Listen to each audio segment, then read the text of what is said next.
Namaskar. ASIS Institute in Mumbai. I am Arun Yadav. Today my class in history lecture for Hindi medium. आज मैं आपको इतिहास का एक नया टॉपिक पढ़ाऊंगा जिसका नाम है इकोनॉमिक्स हिस्ट्री ऑफ इंडिया, आधुनिक भारत का आर्थिक इतिहास.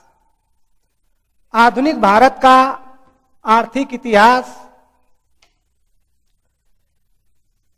आधुनिक भारत का आर्थिक इतिहास. आधुनिक भारत का आर्थिक इतिहास. आपको बता दूं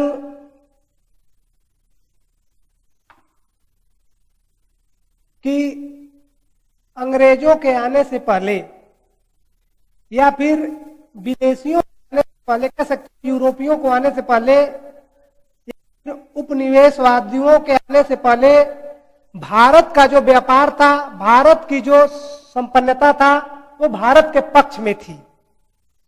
उसका कारण था कि भारत में गांव की संपन्नता काफी थी, क्योंकि यहां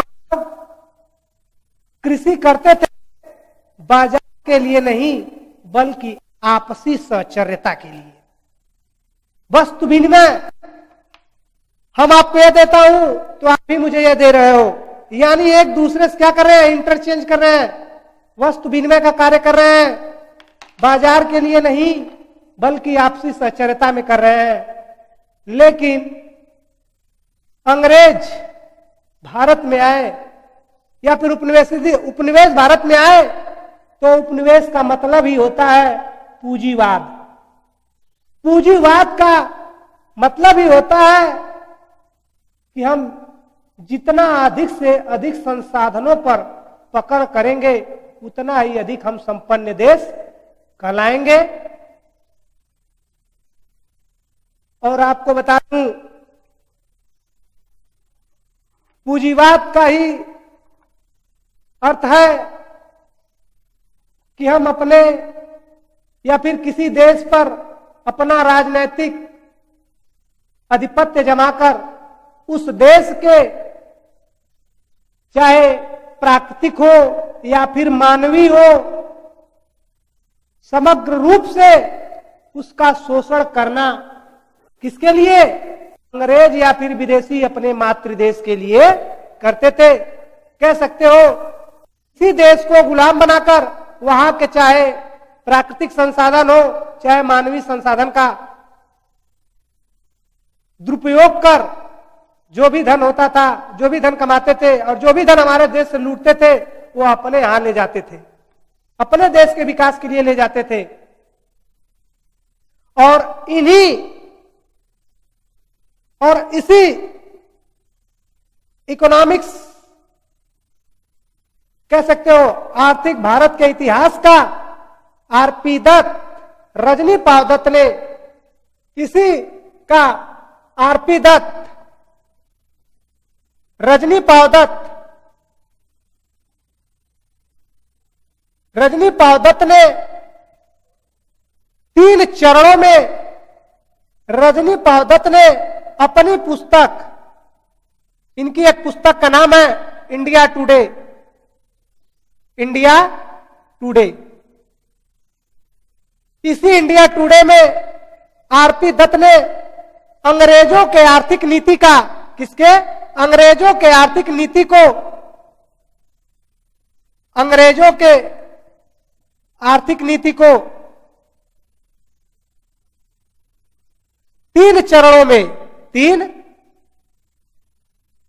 में उल्लेख किया है. और आरपी दत्त ने अंग्रेजों के इस आर्थिक नीति को 3 चरणों में बताया है कि अंग्रेज भारत में कैसे कैसे क्या किए हैं और उसका दृष्टिकोण कर रहे हैं. आओ हम उस कोण पर नजर डालें जिन्होंने जिस पर यह चर्चा किया है कि वो 3 चरण कौन कौन से हैं जिससे हमारे आर्थिक भारत का, आधुनिक भारत का आर्थिक इतिहास जिसे हम जान सके. और यहां से क्वेश्चन बहुत तेजी से यूपीएससी पूछता है. अगर इंपॉर्टेंट है, बहुत ही इंपॉर्टेंट चैप्टर है यह, और यह नया टॉपिक है जिसे हमें बहुत ही गहनता से समझना होगा। तो हम देखें कि रजनी पावदत्त जो आरपी दत्त हैं अपने इंडिया टुडे में किन 3 चरणों की बात किए हैं। देखो, जो आरपी दत्त है वह उसे 3 चरणों में, पहला चरण जो है, प्रथम चरण 1757 से 1813, जिसे हम वणिकवाद या फिर लूटपाट का दौर कहते हैं, दूसरा चरण है जो द्वितीय चरण है वह 1813 से 1858 तक के दौर को कहा जाता है, जिसे हम कहते हैं क्या, मुक्त व्यापार का दौर। मुक्त व्यापार का दौर जो अंतिम है उसे कहते हैं 1860 के बाद। यह तृतीय चरण है। तृतीय चरण जो है 1860 के बाद का है, और इसी को कहते हैं वित्तीय पूंजीवाद का दौर। वित्तीय पूंजीवाद का दौर या फिर निवेश का दौर। निवेश का दौर। आपको बता दें कि आरपी दत्त ने अपनी पुस्तक इंडिया टुडे में अंग्रेजों के आर्थिक नीति का 3 चरणों में चर्चा करते हैं। पहला चरण है 1757 से 1813। आपको पता है 1757 में प्लासी विजय हुई थी, तब से 1813 तक में खूब लूटपाट मचा है।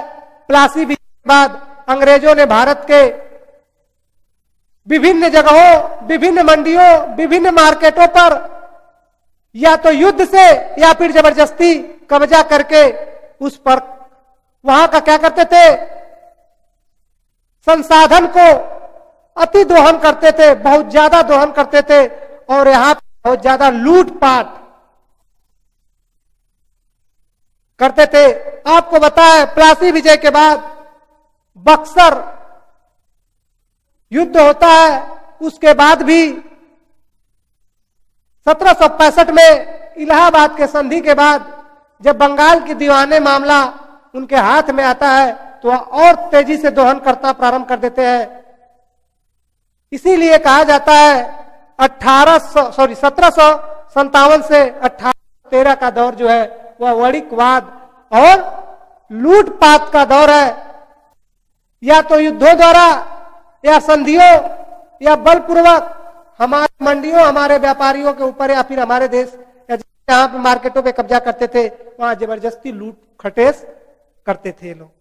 इसीलिए यह पहला दौर आर्थिक नीति की चर्चा करते हैं। और द्वितीय पर हम आते हैं, द्वितीय चरण पे आरपी दत्त के। तो आपको बता दूं द्वितीय चरण में कहते हो मुक्त व्यापार का दौर है। मुक्त व्यापार का दौर का मतलब है कि इस समय ईस्ट इंडिया कंपनी 1813 के एक्ट से, ध्यान देना, 1813 के एक्ट से ईस्ट इंडिया कंपनी का जो व्यापारिक का अधिकार है, उसे समाप्त कर जाता है। क्यों? क्योंकि इस समय ब्रिटेन में औद्योगिक क्रांति आ जाती है। क्योंकि आपको पता है इतना माल बंगाल का लूटा हुआ ले गए हैं कि वहां पे इंग्लैंड में या कह सकते हो ब्रिटेन में औद्योगिक क्रांति आती है। औद्योगिक क्रांति का मतलब होता है मशीनों का दौर स्टार्ट होता है, और कह सकते हो वहां पे नए नए पूंजीपतियों का उदय हुआ। और आपको यह भी पता है कि भारत एक एग्रीकल्चर देश ही नहीं बल्कि एक बृहद बाजार भी भारत है। इसीलिए यहां के जो नए पूंजीपति पैदा हुए वो अभी ब्रिटिश पार्लियामेंट पे दबाव बनाए कि ईस्ट इंडिया कंपनी का अधिकार समाप्त किया जाए और हम लोग को भी भारत जैसे माल चाहिए, और ऐसे देश में हमारा भी क्या बाजार स्थापित हो। इसीलिए सरकार ने या फिर ब्रिटिश पार्लियामेंट में 1813 के एक्ट से ईस्ट इंडिया कंपनी का एकाधिकार समाप्त कर दिया गया। लेकिन ध्यान देना, इस एक्ट में दो चीज अपवाद है, चाय और चीन। चाय और चीन, इन दोनों पे ईस्ट इंडिया कंपनी का अधिकार बना रहता है।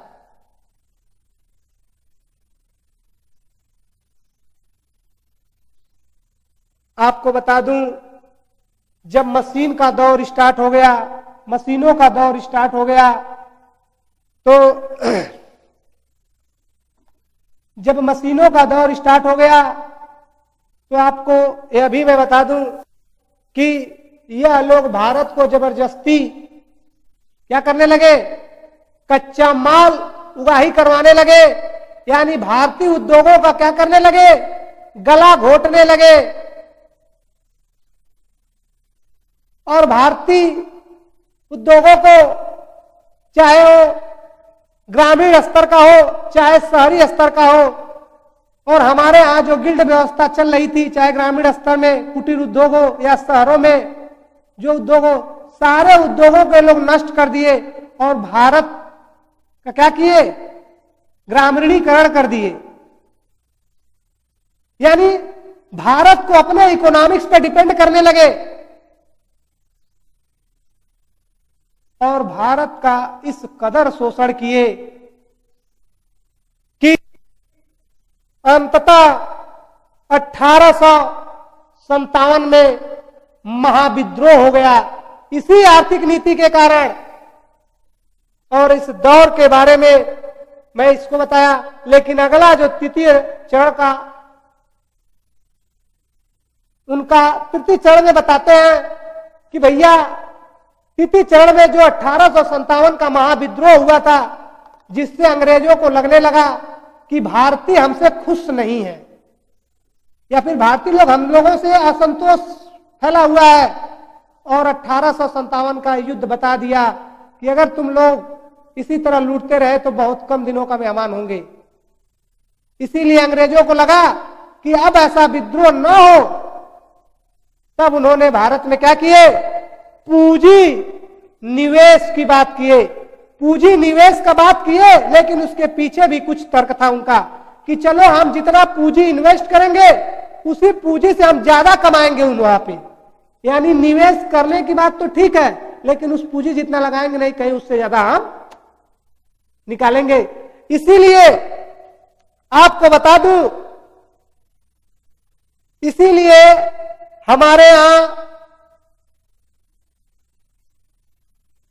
खाली अधिक इस विद्रोह के कारण ही नहीं कि हमारे यहां निवेश करने लगे, क्योंकि इस समय चाहे जर्मनी हो, फ्रांस हो, यहां भी औद्योगिक क्रांति आ चुकी थी और वहां का मार्केट भी प्रतिस्पर्धा दे रहा था।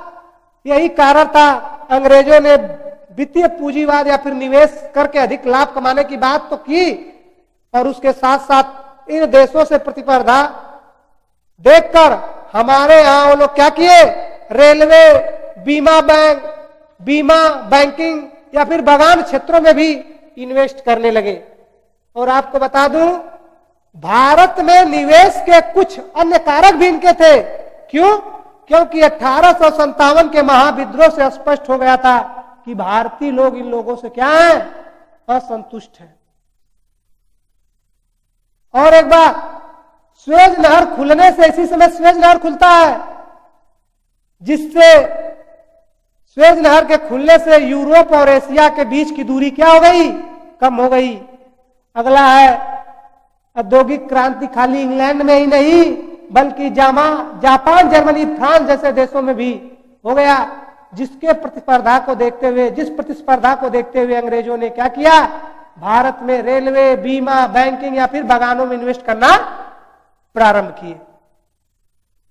लेकिन अगर हम तीनों चरणों के आयामों को देखा जाए या तीनों चरणों के आयामों का निष्कर्ष निकाला जाए तो आपको बता दूं, इन तीनों चरणों में ही भारतीय अर्थव्यवस्था को पूरी तरह से अंग्रेजों ने ब्रिटिश अर्थव्यवस्था पर निर्भर बना दिया और यह उपनिवेशवाद आर्थिक संकल्पना में संप्रभु देश, गुलाम देश के अर्थव्यवस्था को अपने ऊपर पूरक बना लिया। यानी अब हमारे अर्थव्यवस्था को हमारे हाथों में नहीं बल्कि अपने अर्थव्यवस्था से जोड़ लिया कि जो वो चाहेंगे वही होगा। इसीलिए हमारे अर्थव्यवस्था का क्या हुआ? ग्रामीणीकरण हो गया, गला घोट दिया गया, जिससे हमारे लोग आत्महत्या करने पर मजबूर हो गए थे। और आपको बता दूं, इतना तगड़ा हमारे यहां शोषण किया गया था और इसी तीनों चरणों का उल्लेख ब्रिटिश या फिर हमारे उद्योगों का बर्बाद होना या हमारी दुर्दशा या हमारे अकाल या भूखमरी का कारण इसी ब्रिटिश आर्थिक नीति के कारण ही हुआ था। और आपको बता दूं, इसी में इन्होंने, हम रेलवे की बात किया था तो आओ चलो हम रेलवे के भी देखें कि रेलवे क्यों लाना चाह रहे थे अंग्रेज, भारत में रेलवे क्यों लाए, उस रेलवे लाने का उनका मंतव्य क्या था।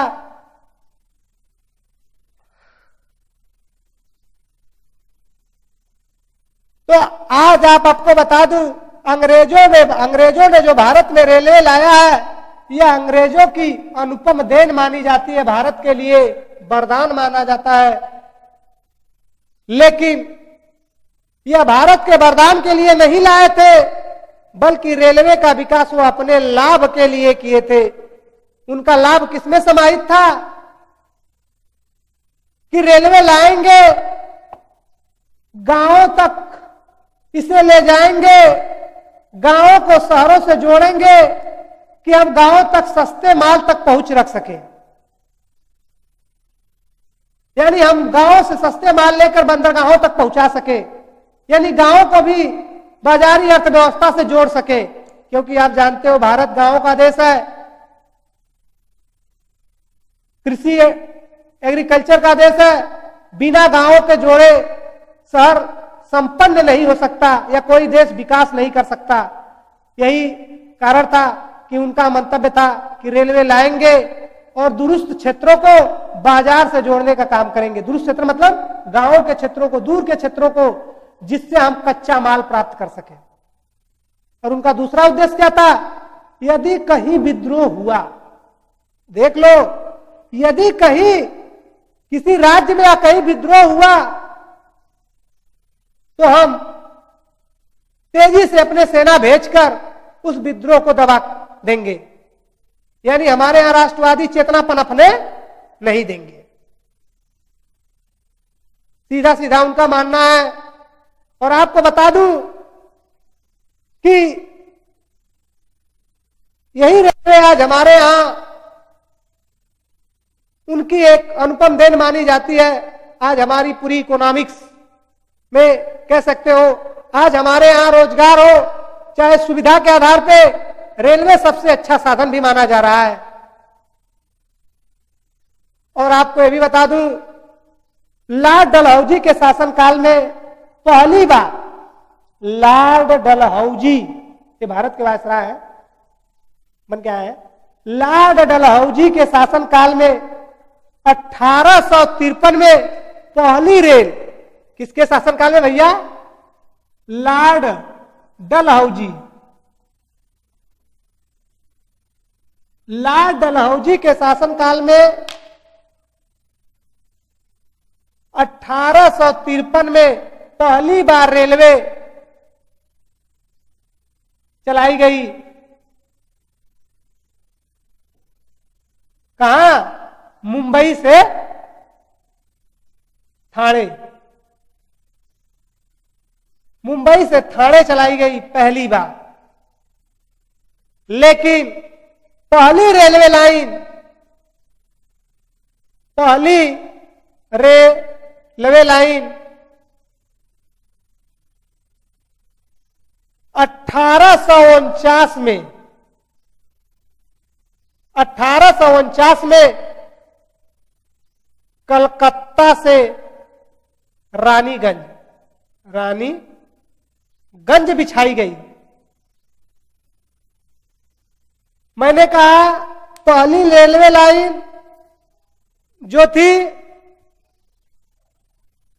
पहला जो रेल चलाया गया था वो मुंबई से ठाणे 1853 में, लेकिन पहली रेलवे लाइन जो बिछाई गई थी भारत में वो कलकत्ता से रानीगंज भी पता है कोल ब्लॉक है। तो यह है। और आपको यह भी बता दूं कि इसी रेलवे को बनाने के लिए या टेंडर देने के लिए ब्रिटिश गवर्नमेंट ने यहां तक क्या किया, घाटा के बावजूद भी, किसके? घाटा के बावजूद भी कंपनियों को, जो निजी कंपनी थे, प्राइवेट कंपनी थे, जो प्राइवेट कंपनी थी, उसे भी 5% ब्याज गारंटी युक्त देने की बात कही। यानी क्या? घाटा के बावजूद भी कंपनी को 5% ब्याज लाभ देने की बात की गई। यानी वो धन कहां से निकलेगा? स्वयं भारत से ही निकलेगा।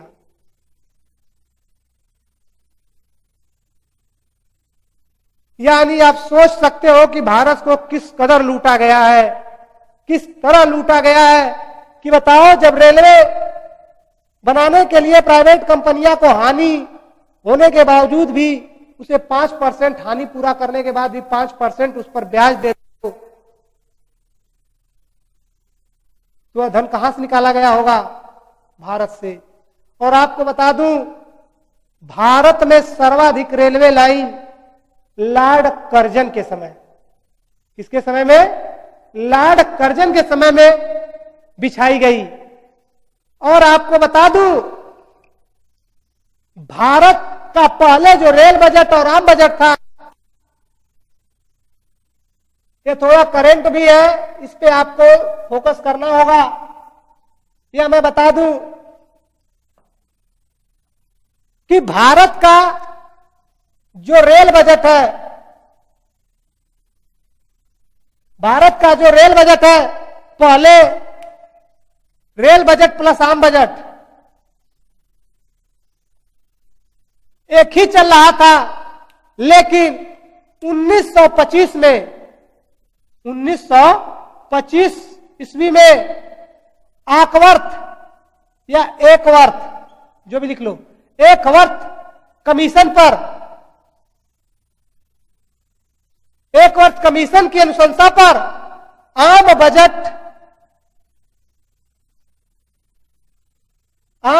और रेल बजट को अलग कर दिया गया था। किसके अनुशंसा पे? 1925 में आकवर्थ कमीशन की अनुशंसा पे रेल बजट और आम बजट को अलग कर दिया गया। लेकिन हमारी जो इस समय की वर्तमान सरकार है, वो फिर से आम बजट और रेल बजट, यहां पे बहुत इंपॉर्टेंट होगा यह क्वेश्चन। जब हम 1925 में पूछ सकता है किस अनुशासन, किस कमीशन के आधार पे हम आम बजट और रेल बजट को अलग किया था। एक भारत ही एकमात्र ऐसा देश था जिसका आम बजट अलग और रेल बजट अलग आता है पूरे विश्व में। लेकिन अब आम बजट और रेल बजट पुनः एक हो गया, फिर से एक करने की कोशिश की गई है। कि अब फिर हम आम बजट और रेल बजट को एक साथ प्रस्तुत या पेश संसद में करेंगे, जिससे हमारा समय, पैसा सब बचेगा। ठीक, तो यह करंट है, इस क्वेश्चन पे थोड़ा फोकस करिएगा, ध्यान दीजिएगा।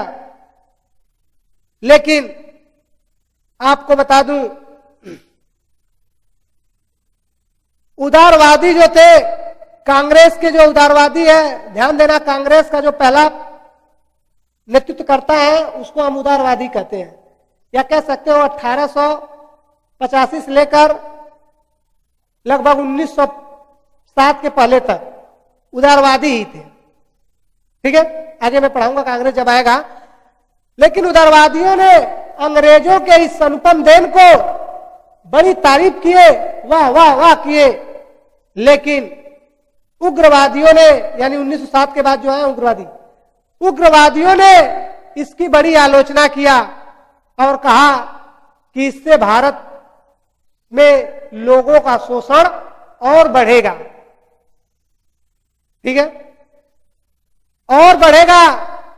अब हम आपको एक चीज और बता दें कि इकोनॉमिक्स में आपका हमने इकोनॉमिक्स हिस्ट्री ऑफ इंडिया में रजनी पादत्त का तीनों चरणों का उल्लेख किया और रेलवे का विकास भी बताया। अब अगला जो चैप्टर आपका मैं पढ़ाऊंगा वह है धन की निकासी। यह भी इकोनॉमिक्स ऑफ हिस्ट्री का पार्ट है, आधुनिक भारत का आर्थिक इतिहास का ही पार्ट है, जिसका नाम है धन की निकासी। धन की निकासी, आपको बता दूं, धन के निकासी की पहली बार चर्चा दादा भाई नौरोजी अपने पुस्तक, मैंने क्या कहा, धन की निकासी की पहली बार चर्चा दादा भाई नौरोजी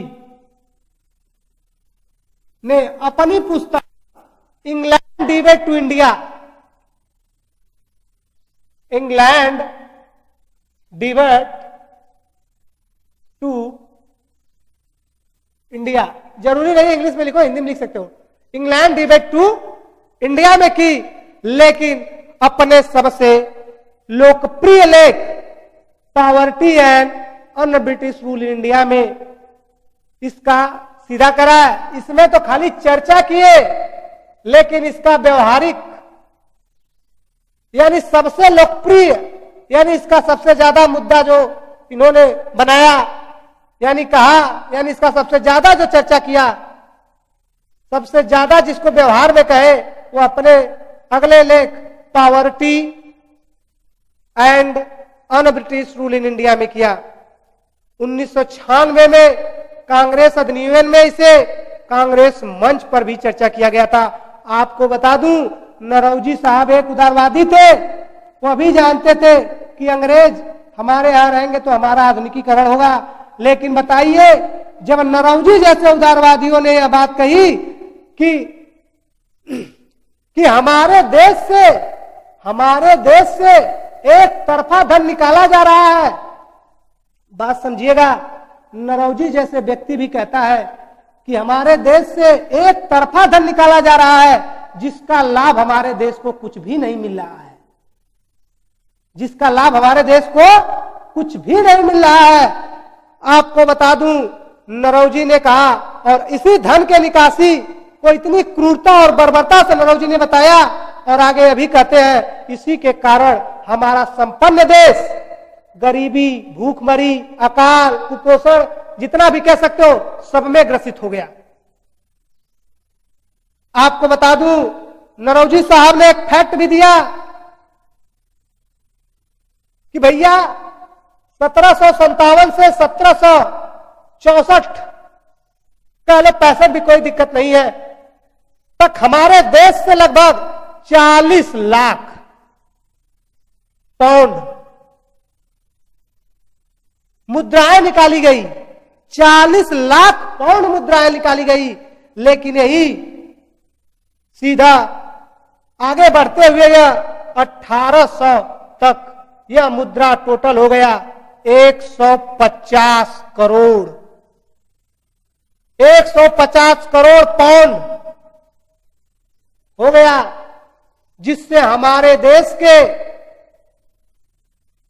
सोच लीजिए 150 करोड़ पाउंड हो गए, जिससे हमारे देश के प्रत्येक व्यक्ति का, हमारे देश के प्रत्येक व्यक्ति का आय जो है, इनकम वह 20 रुपया प्रति व्यक्ति प्रति वर्ष बनकर रह गया। सोच लो, आज 20 रुपया का चाय तक नहीं सही से 2 लोग पी पाते हैं, आज 20 रुपया प्रति व्यक्ति प्रति वर्ष होकर रह के सिमट गया हमारी। और नरौजी जी बताते हैं कि हमारे धन की निकासी कई प्रक्रियाओं से की गई थी, जिसमें नरौजी ने बताया, हो गया नहीं, नरौजी ने बताया कि हमारे यहां धन की निकासी कई प्रक्रियाओं से की गई है, जिनमें सबसे इंपॉर्टेंट है होम चार्जेज, हिंदी में कह सकते हो गृह व्यय। क्या है? होम चार्जेज,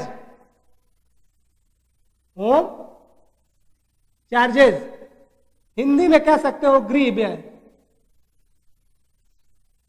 गृह व्यय। होम चार्जेज यानी गृह व्यय, यह बता रहे हैं होम चार्ज में क्या है।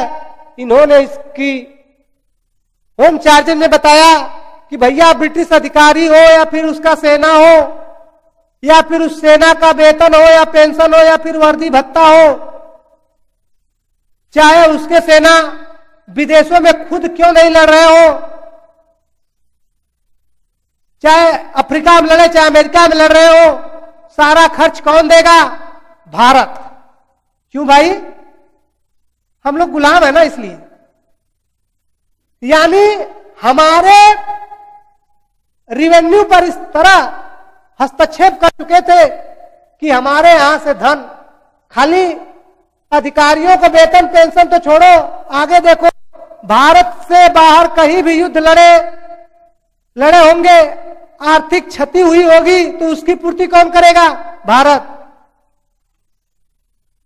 या फिर 1858 में के अधिनियम से एक राज्य सचिव का पद संपन्न हुआ, वह लंदन ही बैठ के काम करते थे। कहां बैठ के काम करते थे भैया? लंदन में। उनका भी वेतन पेंशन सब कौन देगा? भारत। वो भी सोच लो 1858 से 1919 तक भारत से भी उसका वेतन दिया जा रहा था। और आपको बता दूं, सार्वजनिक क्षेत्र हो या फिर निजी क्षेत्र के कंपनियां अगर उनको इन्वेस्ट कर रहे हैं, भारत में घाटा होगा तो उसकी पूर्ति कौन करेगा? घाटा के बावजूद भी 5% 10% लाभ कौन देगा? भारत। नरौजी ने इन सब बातों को धन की निकासी में बताते हैं। और आपको बता दूं, नरौजी के अतिरिक्त रमेश चंद्र दत्त ने, एक आरपी दत्त, दूसरा कौन है? रमेश चंद्र दत्त, रमेश आरसी दत्त। रमेश चंद्र दत्त ने अपनी पुस्तक इकोनॉमिक्स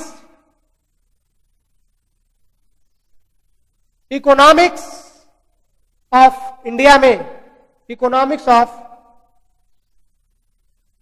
इंडिया में वह भी अंग्रेजों के धन की निकासी की बात करते हैं, और वो भी अंग्रेजों के इस नीतियों को भारत की बर्बादी का कारण या ब्रिटिश आर्थिक नीति को ही भारत के अर्थव्यवस्था के बर्बादी या भारत के गरीबी या भूखमरी या काल का जिम्मेदार, यह भी अंग्रेज के आर्थिक नीति को ही मानते थे। यह स्थिति है। और सबसे खराब स्थिति यही है। आपको बता दूं, अगर मान लो भारत में कच्चा माल अंग्रेजों ने किसानों को जबरदस्ती से लगवाया भी, तो हमारे किसान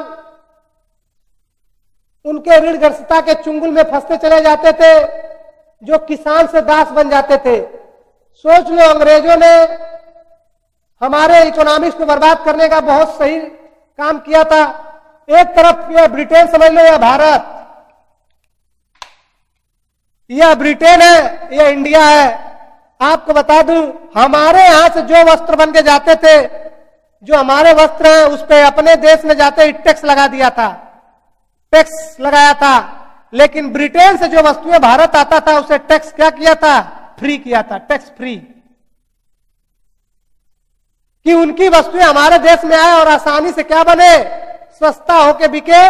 और हमारे देश पर जो टैक्स लगे, वो हमारे देश में तो छोड़ो, उनके देश में, उनके देश तो छोड़ो, हमारे देश में ही नहीं बिक पा रहा था। इसीलिए हमारे परंपरागत उद्योगों को गला घोट दिया गया। यदि किसानों को खेती भी कराया जाता है, ऋण भी प्रोवाइड कराया जाता है, या फिर उनके कच्चे माल सस्ते दर पे खरीदा भी जाता था, तो पुनः वहां से कच्चे माल का वस्त्र बनाकर फिर से भारत मार्केट में प्रवेश कराया जाता था। पुनः भारतीयों का पैसा उसी लिया जाता था। मान लो यदि मार्केट कभी बढ़ा भी, तो जो एजेंसी हाउस में माल उनका लिया जाता था, जो उनको एक्स्ट्रा लाभ आता भी था कंपनी का के तरफ से, तो उसके अधिकारी ही रास्ते में ही निपटा देते थे, यानी खा जाते थे। तो ऐसे में ब्रिटिश आर्थिक नीति हमारे देश को, या हमारे संपन्न देश को, गरीबी, भूखमरी, चाहे जितने भी बेरोजगार हो, या फिर कह सकते हो हम आज आजाद हुए लगभग 68-69 साल हुए, आज भी हमारे देश में उन्हीं का देन है कि आज भी हमारे देश के लोग कुपोषण के शिकार में विश्व में सर्वाधिक स्थान रखे हैं। सोच लो भारत की किस तरह से धन की निकासी, किस तरह से भारत को लूटा गया था। यह ब्रिटेन की आर्थिक नीति ही जिम्मेदार है। और आज की क्लास हम ब्रिटिश, या फिर कह सकते हो आर्थिक भारत के इतिहास को इसी पे अल्प विराम लगाएंगे, और आगे कंटिन्यू क्लास होती रहेगी। और आपको मैं सभी लोगों को धन्यवाद देता हूं। Thank you. अगला क्लास जो चलेगा आपका, वो होगा आपका लैंड रिवेन्यू सिस्टम, भू राजस्व व्यवस्था। वो मैं आपको नेक्स्ट क्लास में बताऊंगा, इसी का वो भी पार्ट है। चलो ठीक है, धन्यवाद, थैंक यू।